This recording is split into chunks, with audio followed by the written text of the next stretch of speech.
What's up, everyone? True Red here. Just very quickly, I wanted to discuss a post that I posted about the NFL and their choice to now abandon their practice to settling their concussion lawsuits. And apparently, the premise was based upon the fact that black men arrived to them cognitively impaired prior to playing. So I think, and I could be wrong, please correct me, I think what that means is that black men are coming there impaired already, so why should they pay them for an impairment that they came there with? I think that's how I read it.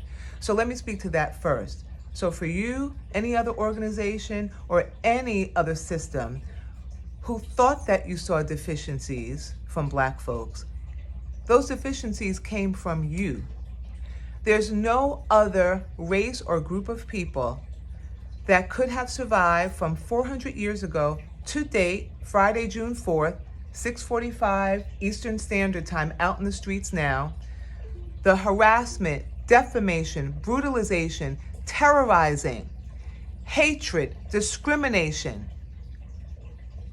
unethical medical practices, murdering, rapes that you all have inflicted on us. There's no other group that could have survived that. No one.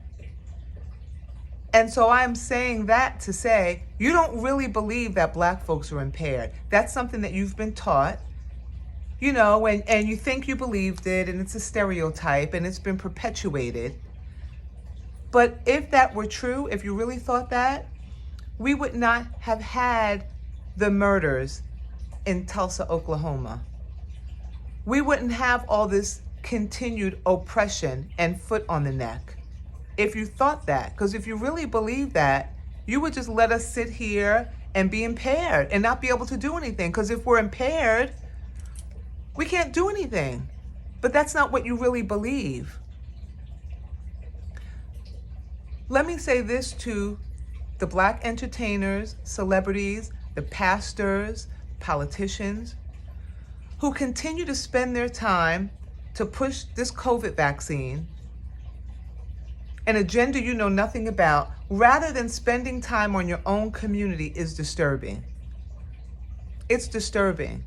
Because this statement that was just made, to me, it's not even the fact that that's what they've been doing, because I expect that.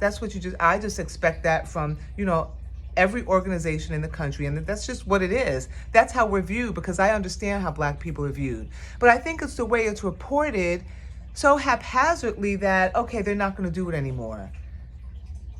Like, there's something psychologically wrong with that, to think that it's okay to just say that. But I think the problem is we have become so desensitized, and they know it, so they can just say anything. Tell this to the black people.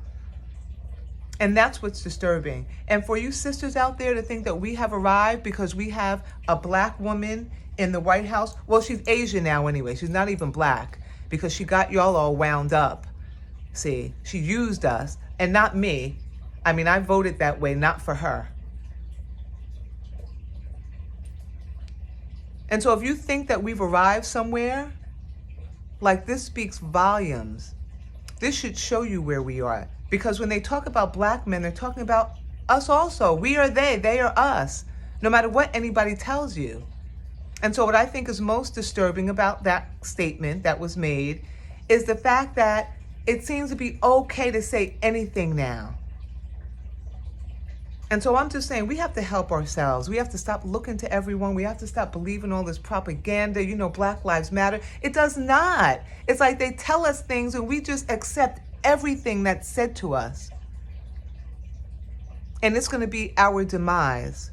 And it makes it more difficult for those of us who stand up and say, no, you're not going to defame me. You're not going to run here through my 30-year business that I work so hard. Maybe you'll win. Maybe you'll be victorious. But I'm not going to not say anything. And now that I am saying something, now I'm the bad one. There's something wrong with me. What's wrong with her, angry black woman? Yeah, I am angry.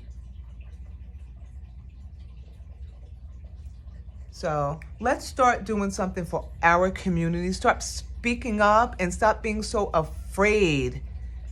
That's how you gain respect. You don't gain respect by being yes people. All right? Thank you for listening as always, and be safe. Love you guys.